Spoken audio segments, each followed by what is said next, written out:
अरुणाचल प्रदेश के तवांग में चीनी साजिश के खुलासे के बाद देश में एक बार फिर से राजनीति शुरू हो गई है। विपक्ष ने इस मुद्दे पर पीएम मोदी से जवाब मांगा है। संसद का शीतकालीन सत्र चल रहा है, ऐसे में आज विपक्ष इस मुद्दे को संसद में उठा सकता है। विपक्ष की मांग है कि तवांग में जो कुछ भी हुआ है उस पर प्रधानमंत्री पूरी जानकारी देश को दें। हालांकि विपक्ष ने भारतीय सेना के जवानों के एक्शन का समर्थन किया है, वहीं सरकार के काम पर सवाल उठाया है।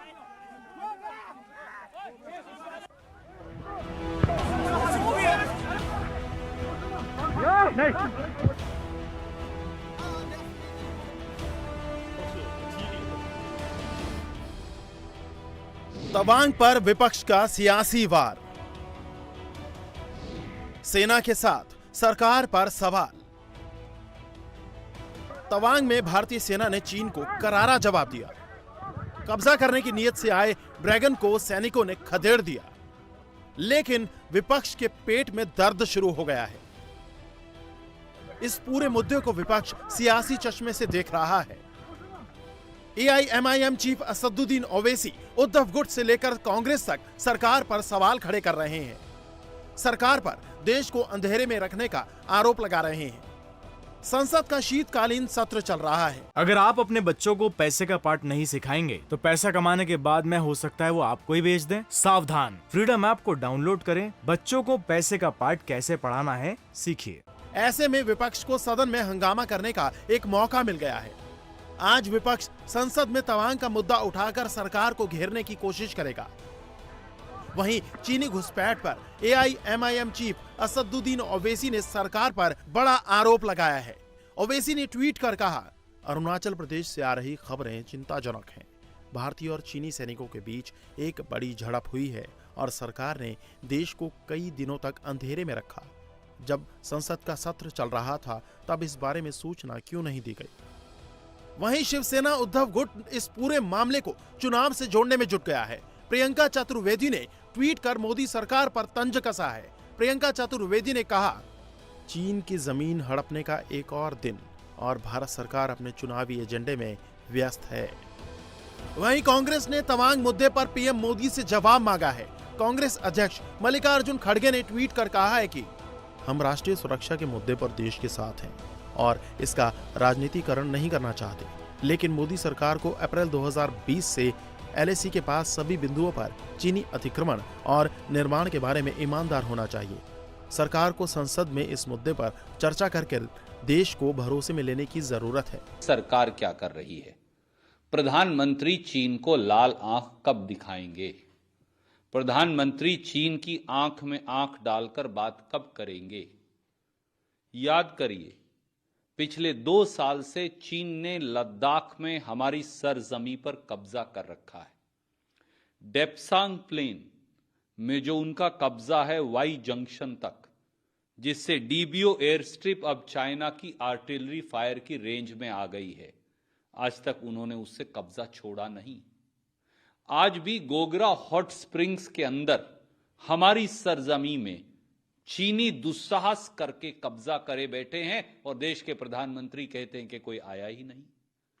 कभी अरुणाचल की सीमा में तवांग के अंदर, और अभी एक और खबर आई है जो शायद अभी आपके पास नहीं, डोकलाम में भी जैसे पहले चीन ने दुस्साहस करके कब्जा किया था, अनकंफर्म्ड खबरें ये आ रही हैं कि डोकलाम के अंदर भी चीन ने दोबारा कब्जा कर लिया है। चिकन्स नेक तक, जिससे हमारे 7 उत्तर पूर्व के प्रांतों की सुरक्षा खतरे में पड़ती है, चीन ने सड़कें बना ली हैं, परमानेंट स्ट्रक्चर्स बना लिए हैं। लद्दाख में हमारे बॉर्डर पर अनेकों शेल्टर्स बना लिए हैं। वो सारे मैप्स जो हैं हमने रिलीज किए थे, पर ना रक्षा मंत्री कुछ कहते, ना प्रधानमंत्री कुछ कहते। देश की राष्ट्रीय सुरक्षा से खिलवाड़ हो रहा है और मोदी सरकार चुप बैठी है, अपनी जिम्मेवारी से पीछे हट रही है।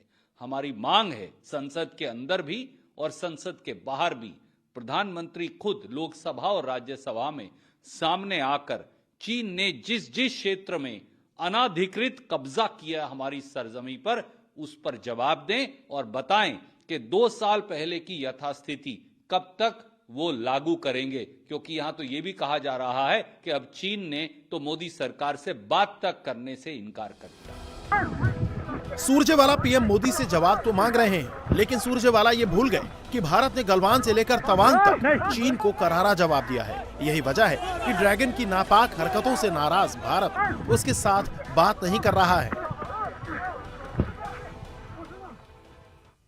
बीजेपी नेता सुशील मोदी ने 2000 के नोटों पर बड़ा बयान दिया है। उन्होंने कहा है कि सरकार को 2000 के नोटों को बंद कर देना चाहिए।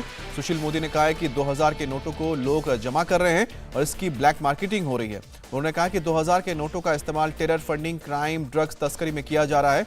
सुशील मोदी ने विकसित देशों का हवाला देते हुए कहा है कि डेवलप्ड कंट्री में अधिकतम 100 का ही नोट है। भारत सरकार के लोगों को अब 2000 के नोट को बदलने का मौका देना चाहिए। दरअसल राज्यसभा में शून्यकाल के दौरान सुशील मोदी ने 2000 के नोट का मुद्दा उठाया। उन्होंने बिल्कुल साफ शब्दों में कहा कि 2000 के नोटों का इस्तेमाल क्राइम, टेरर, करप्शन के लिए किया जा रहा है। ऐसे में सरकार को इसे बंद कर देना चाहिए। तो भारत सरकार ने 3 साल से उसकी प्रिंटिंग बंद करता है और ये तात्कालिक रूप से नोटबंदी के दौरान इसको लॉन्च किया गया था ताकि 5 और 1000 रुपये के जो नोट थे उसको एक्सचेंज करने के लिए समय कम था, इसमें 2000 का नोट आया।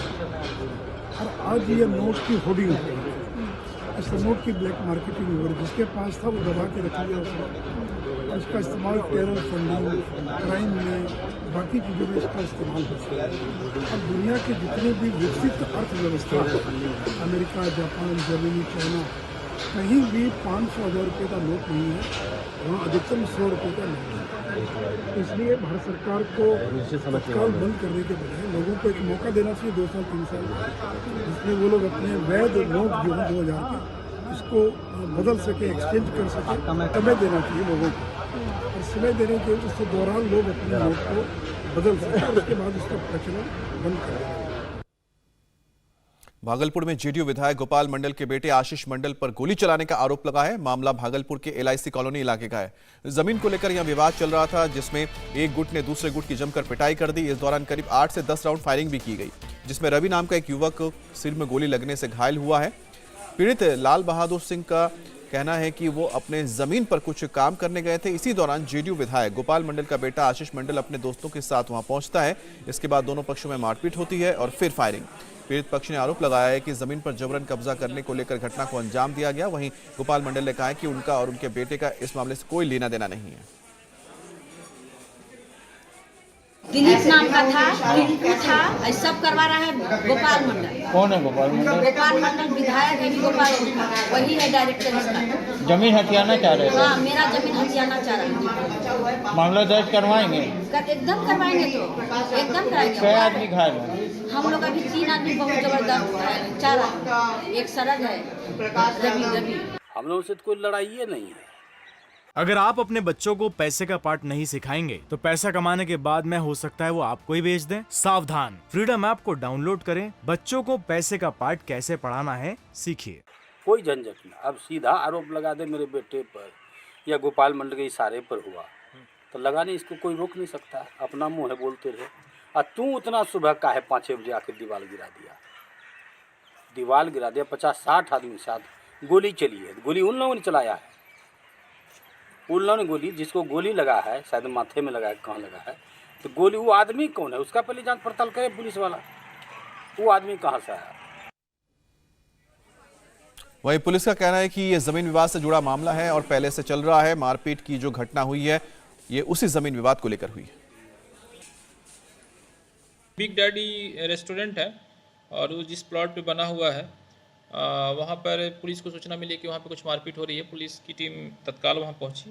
वहाँ 4 लोग जख्मी पाए गए थे। उसमें से एक व्यक्ति को बुलेट का छर्रा लगा हुआ था, उसको तत्काल पुलिस के द्वारा अस्पताल ले जाया गया और बाकी 3 जख्मी लोगों का भी इलाज चल रहा है। सर, मामले में जदयू विधायक के बेटे का नाम सामने, इसमें जमीनी विवाद का मामला सामने आ रहा है। पहले से भी ये विवाद चलता रहा है और उसी मामले को लेकर दोनों पक्ष में मारपीट की गई।